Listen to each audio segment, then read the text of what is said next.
For our last presentation today, I'd like to welcome Dr. Blaise Ringor.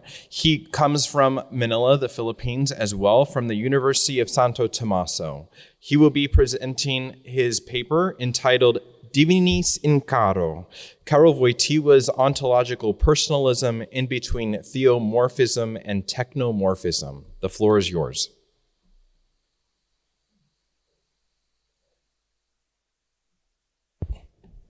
Thank you so much for the introduction, Jacob. Before I begin, I wish to express my sincerest gratitude to the organizers of this conference, especially to Reverend Father Hope, whose generous leadership and careful preparation have made this gathering possible. Right? I am likewise honored to thank the rector of this university, and of course the chancellor, the Archbishop of Krakow, for his gracious support and presence. Your hospitality and commitment to the church's intellectual and spiritual mission are a true gift to us all. So, let me begin. In the late modern age, the human being finds itself pulled between two opposing visions of what it means to be a person. One vision, born of an earlier religious epoch, sees the human chiefly as an image of God, imago Dei, defined by a relation of creaturely dependence and resemblance to the divine. Another vision, emergent from the secular scientific revolution, regards the human in purely naturalistic or technical terms, as an object within the empirical world, to be understood by the same methods that apply to animals or machines. These two visions, theomorphic and technomorphic, stand as extreme responses to the fragmentation of the once unified Christian anthropology. Each contains a partial truth about the human person, yet each, when taken as complete in itself, imposes a profound reduction. The result is an anthropological dilemma. Either define man so exclusively by a divine prototype that his own worldly reality and freedom are eclipsed, or define man as so exclusively by technological and biological categories that his transcendent depth and irreducible dignity vanish. This crisis did not emerge overnight, but developed through the upheavals of modern intellectual history. The Enlightenment's exaltation of reason and empirical science gradually displaced the pre-modern view of man as a creature willed for his own sake by a creator. In the wake of the Enlightenment, some thinkers responded by doubling down on the divine paradigm, seeking to reground human meaning in God alone, while others embraced an ever purer secularism, treating the human being as nothing more than a clever animal or a biochemical machine. By the 19th and 20th centuries, the tension had become acute. On one hand, theomorphic tendencies appeared in philosophies that defined moral value solely by reference to God or the holy, risking a neglect of human rationality and freedom. On the other hand, technomorphic tendencies took hold in ideologies that trumpeted the death of God and placed all faith in scientific progress or social engineering, often reducing persons to cogs in vast technological or economic systems. As John F. Crosby observes, personalist philosophers of the last century were united in opposing both these extremes.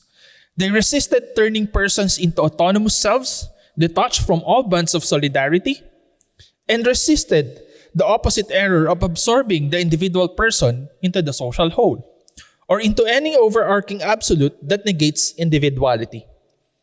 The drama of the person in modernity has thus been a struggle to assert a fuller understanding of human dignity against oversimplifications that would either subsume the person into divinity or dissolve the person into material nature. It is precisely in this context that Karol Wojtyła, better known as Pope John Paul II, develops his personalism as a response to the anthropological crisis. Wojtyła entered the philosophical scene as both a disciple of classical metaphysics and an innovator who employed phenomenology to deepen our grasp of lived human experience. In his work, Person and Act, Wojtyła set out to secure the insight that the human being is irreducible, not exhaustively definable by any lower principle or external archetype. He insisted on the integrity of the person as a being at once corporeal and spiritual, anchored in concrete action and experience, yet open to what transcends empirical determinism. This insistence can be seen as a mediated solution to the modern dilemma. Rather than a half measure or compromise, Wojtyła offers a dialectical retrieval. He reaches back behind the false dichotomy to an ontology of the person in which the truths of both sides, the transcendent orientation of the person to the divine, and the concrete reality of the person as an active subject in the world, find their harmonious integration. The first extreme to consider is what may be called theomorphic anthropology, an understanding of the human being primarily in terms of a resemblance to God. In this view, the defining mark of the person is that he or she bears a divine image or is related to a divine reality. And apart from that relation, the meaning of human collapses. Such an approach has deep roots in Western thought. One thinks of the biblical idea of imago Dei, or the Platonic Augustinian notion that the soul finds its true self only in God.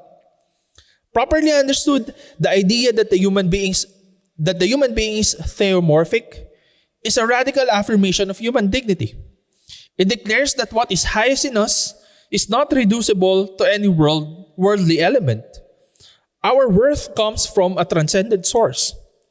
Wojtyła himself, as a Catholic thinker, fully embraces that the truth about human person is created in God's image and called to communion with God.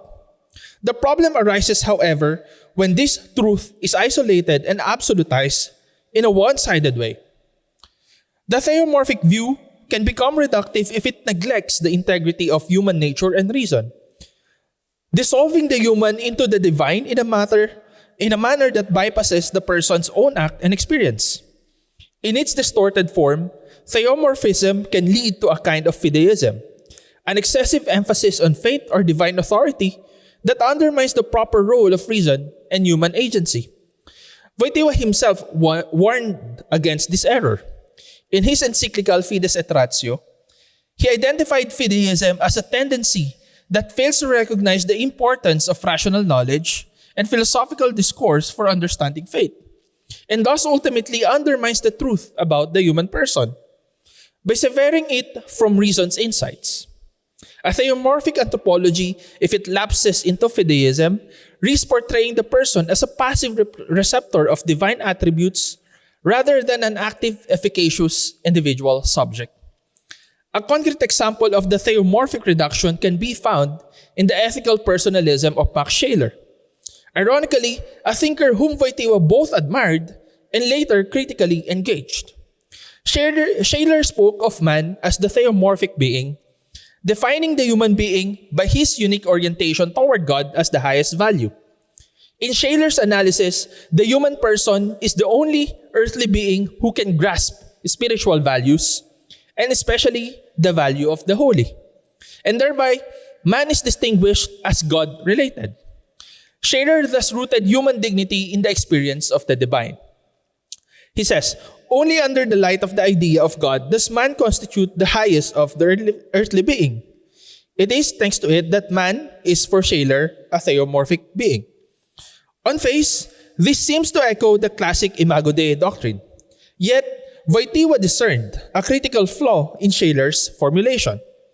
For Scheler, the divine to which man relates remains merely an idea of God, a value posited in the intentional feeling of the subject. The human person's theomorphic character in this view does not depend on a real existing God who creates and calls the person. It depends only on the experience of value.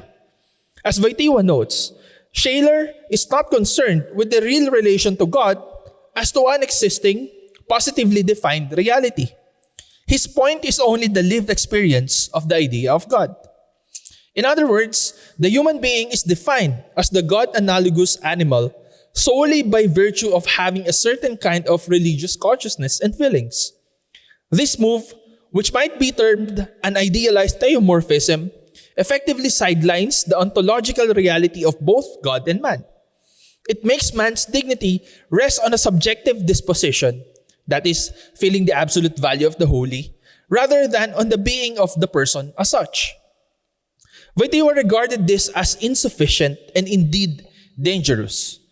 In Person and Act, as well as in his earlier analysis of Shaler's ethics, he found in his habilitation thesis that, for him, he argued that Shaler's approach, for all its appreciation of the spiritual dimension, failed to do justice to the full truth of the person.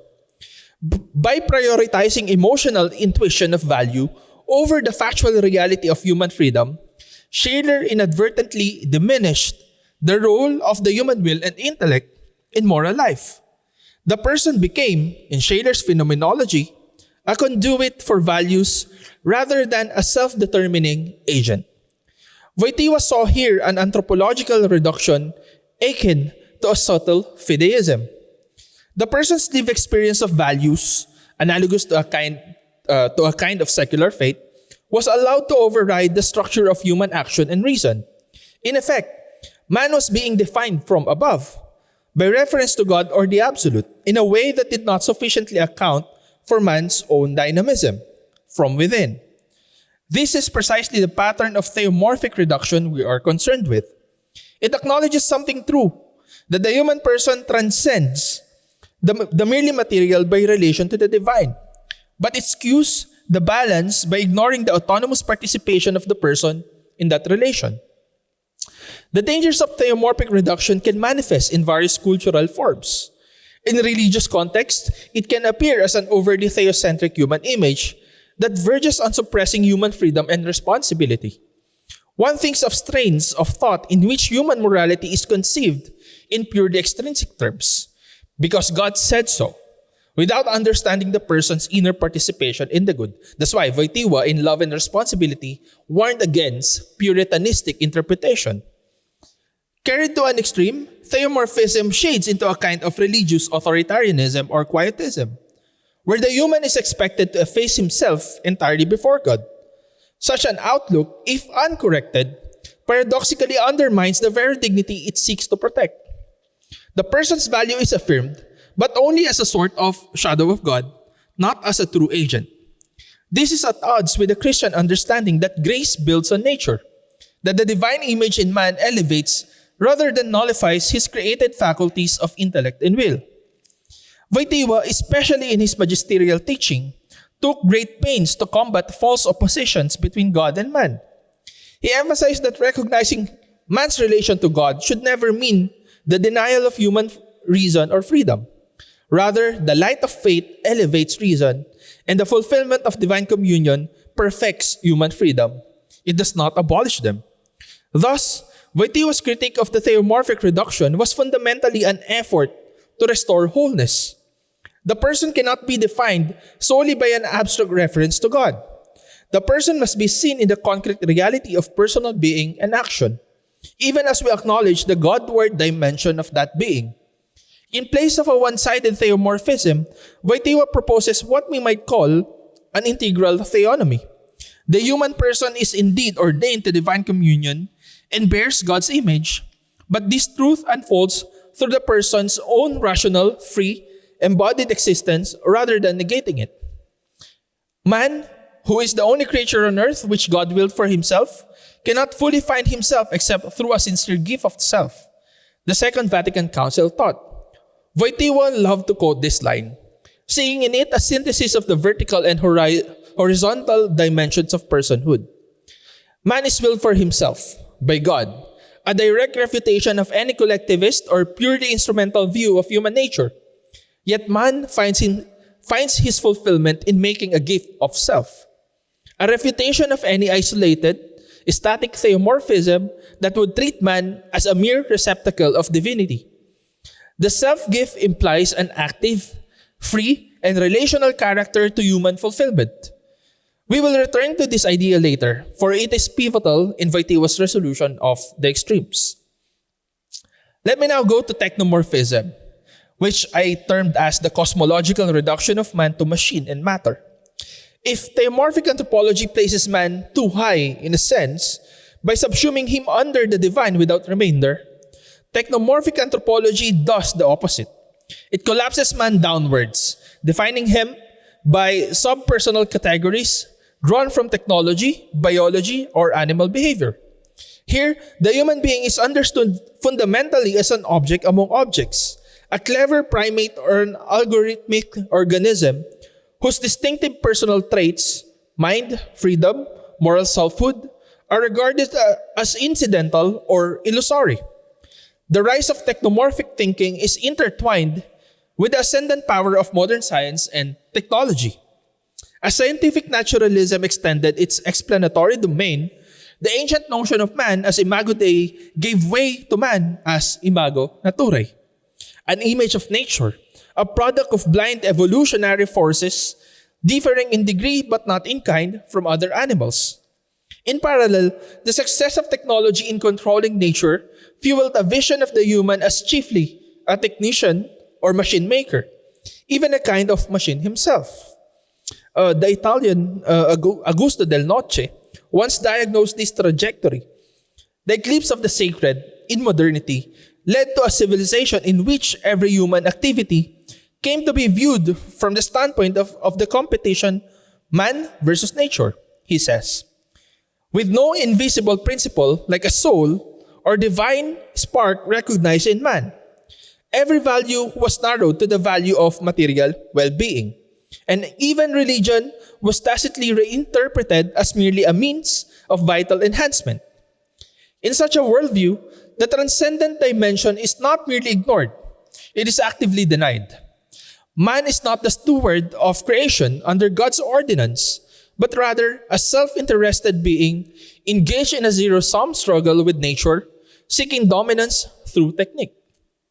By the mid-20th century, this technomorphic perspective crystallized in what some have called the technocratic paradigm. The person came to be seen as a bundle of quantifiable processes, chemical interactions in the brain, drives inherited from our animal past, socioeconomic behaviors predictable through statistics, etc. The unique subjectivity of the person, that interior space of consciousness and freedom, was either bracketed out as irrelevant or explained away in impersonal terms. The logical extreme of this tendency is evident in certain currents of contemporary thought and popular science. Yuval Noah Harari, for instance, prophesies a future in which Homo sapiens is surpassed by its own technological creations, possibly even to the point of human extinction or obsolescence. In his provocative work, Nexus, Harari argues that modern science increasingly understands organisms, including humans, as nothing more than biochemical algorithms, and that advanced algorithms, such as AI, may soon outstrip human intelligence. He warns that if humanity unthinkingly embraces a new faith in data and technology, what he terms dataism, we might surrender our autonomy and dissolve within the torrent of information like a clump of earth within a gushing river.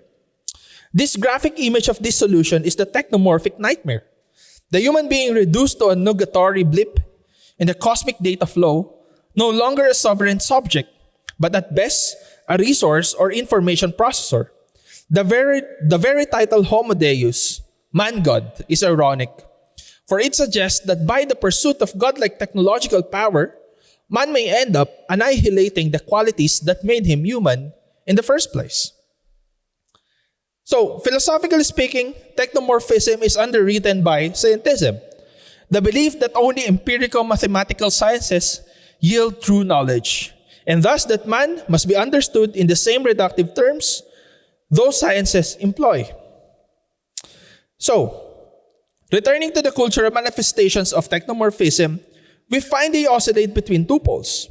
On one hand, an individualistic ethos that treats each person as an isolated unit of consumption and production, an autonomous self defined by preferences to be satisfied by technical means.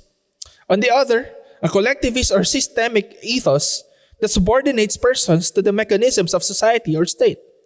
The person as a statistic, a worker, a replaceable part of the whole. These two might seem contrary, but again, as Del Noce observed, they can coincide in the same secular, technocratic worldview. With the loss of any higher truth, the only remaining value will be the increment of perceptible life. In short, well-being. And all institutions and norms bend to that end. The society of well-being then treats truth itself as merely an instrument for life. What is true is what works for material prosperity. Under such conditions, whether one emphasizes individual choice or collective efficiency, the transcendent horizon is gone.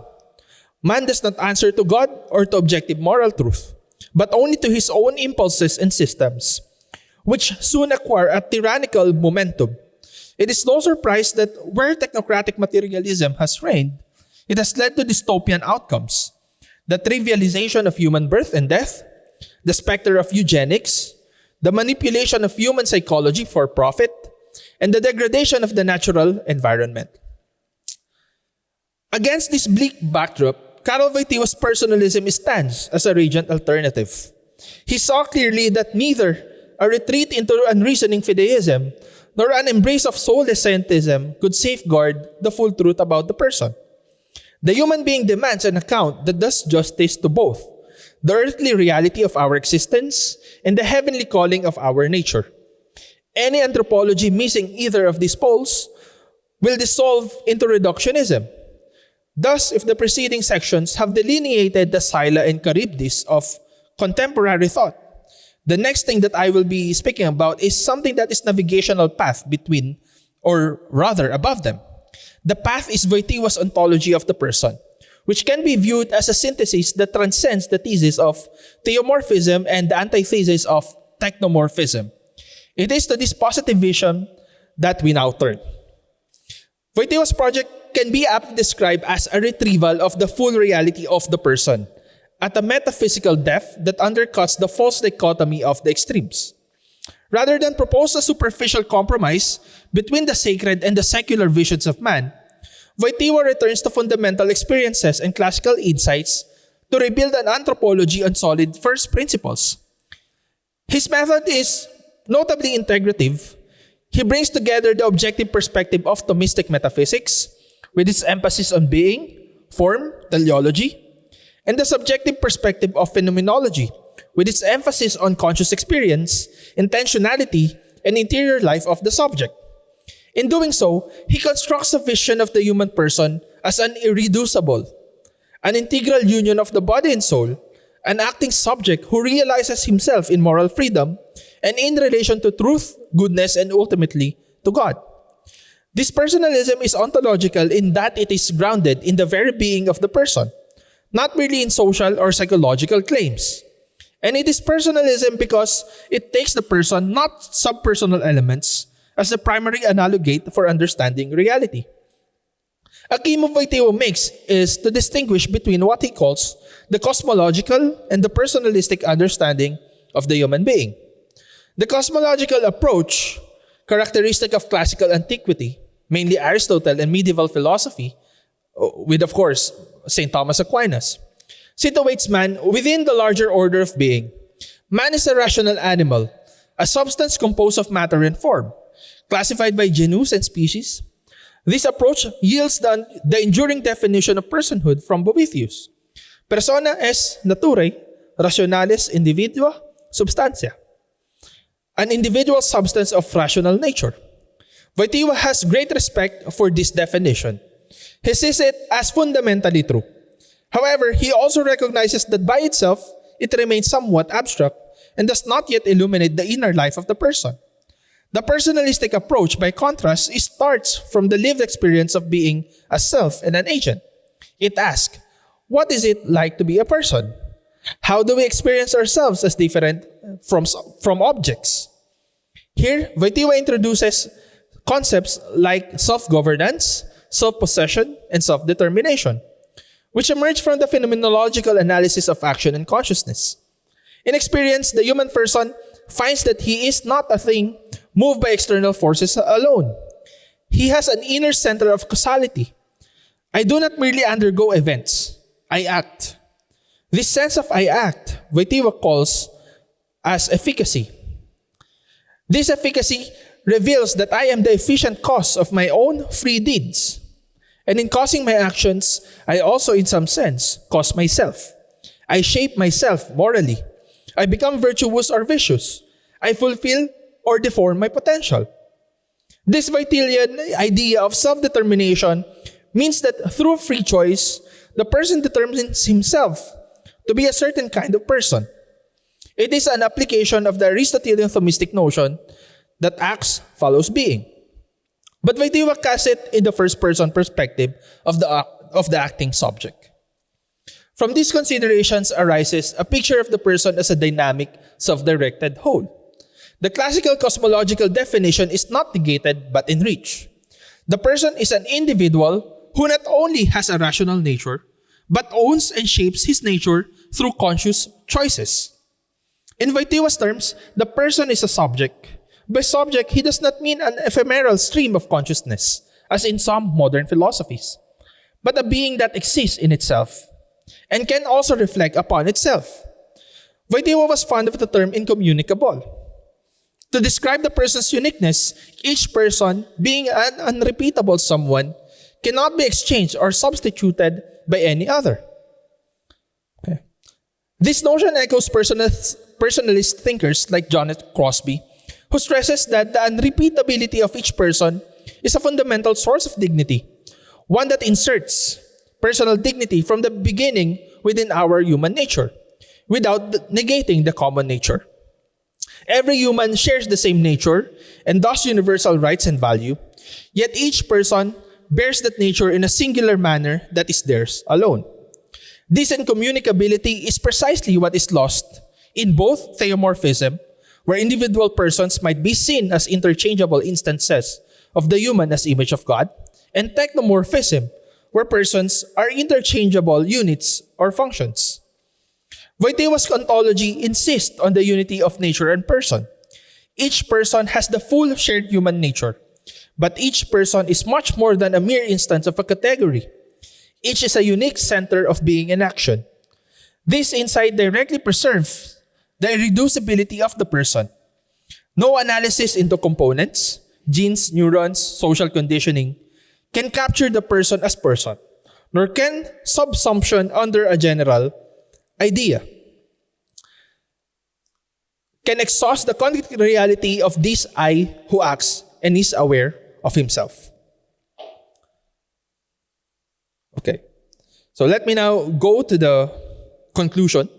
Has philosophy reached its end as a meaningful endeavor, as some suspect in this age of specialization and polarization? If one follows the arc of our analysis, from Theo-Morphism to Techno-Morphism to their resolution in personalism, one finds a hopeful answer.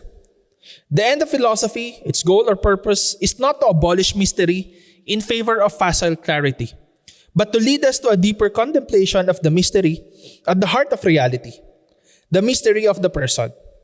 Karol Wojtyła's unfolding of personalist ontology exemplifies this by taking the seemingly irreconcilable tensions of modern thought and showing that they are resolved in the higher unity of truth about the person. The irreducibility of the person which Wojtyła champions is not a stubborn obstacle to understanding, but rather the key to understanding everything else rightly. It ensures that neither God nor the world is misconstrued in our self-understanding. God is not the rival of human freedom, but its ground and guarantor. And the material world is not the master of man, but the arena of his self-giving creativity under God's providence. In Wojtyła's philosophical mirror, man rediscovers himself as Divinus in Caro, a creature dust-born, yet heaven-destined, immanent in nature, yet transcendent in spirit. The mediation achieved by Wojtyła's personalism has profound implications. It guards human dignity in an era of biotechnological temptation, insisting that no enhancement or algorithm can ever replace the core of who a person is. It also enriches theological anthropology, suggesting that grace and nature, the divine and the human, meet in the person in a way that fulfills both without confusion. An insight traceable to the Chalcedonian principle that in Christ, through God and through man, we discern the pattern of all divine-human interaction. In societal terms, Wojtyła's vision challenges both the libertarian individualism that leaves persons isolated and the collectivist technocracy that subsumes persons into systems. It proposes instead a civilization of love and truth, in which each person is respected as a subject and encouraged to flourish through virtuous action and solidarity with others. Such a civilization would neither worship technology nor reject it, but place it at the service of integral human development. It would neither impose a theocratic negation of reason nor embrace a secular negation of spirit, but would cultivate the proper harmony of faith and reason, recognizing that human quest for meaning spans scientific discovery, philosophical wisdom, and religious insight. In a nutshell, Wojtyła's ontological personalism offers a compelling resolution to the anthropological crisis of our times by unveiling a more capacious understanding of being human. It is an understanding in which efficacy, self-determination, and transcendence in act are central categories. Precisely those needed to counter the passivity of theomorphic reduction and the fragmentation of technomorphic reduction. What emerges is a portrait of the human person as a creature who, in all actions, stands at the crossroads of the material and the spiritual. Time and eternity. Each person is a microcosm and a mediator of creation, capable of knowing the world and of knowing God, capable of shaping the world and giving himself in love to God and neighbor. In the face of systems that would reduce this mystery, whether in the name of heaven or of earth, Wojtyła's voice rings out in dense, challenging prose. The person is the fundamental category of reality to which all analysis must finally refer. To forget this is to lose our way.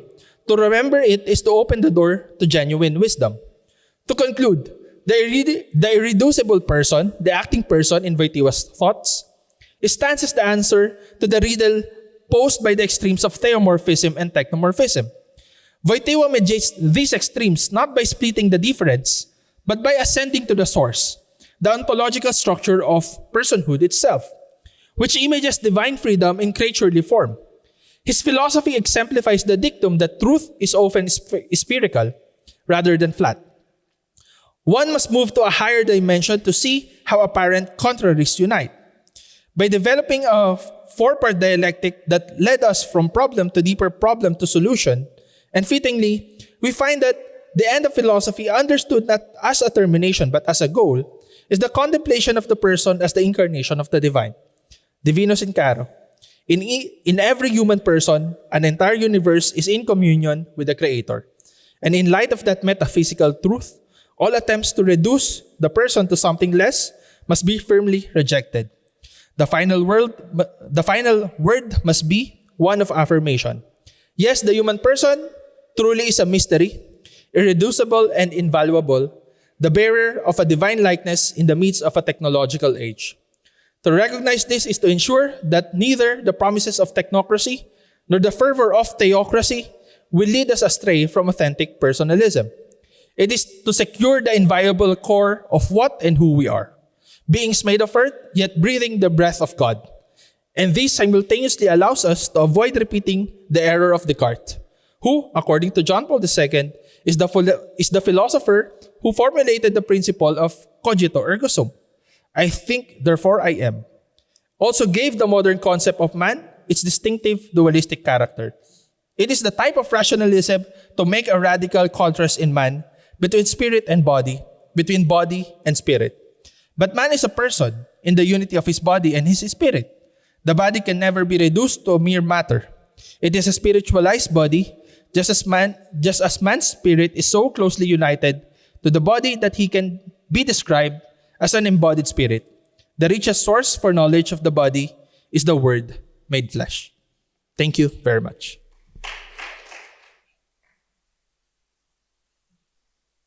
Dr. Blaise, thank you very much for your presentation today. And because we are pressed for time today, we will conclude today. And thank you very much for all the presentations. And Father Hobe, thank you very much for having me co-chair. It's been a great honor and happy to be back in Krakow with you. Thank you very much. A jutro o 9 rano. Tomorrow we meet here at 9 o'clock again. Please come, do everything to be here. Thank you.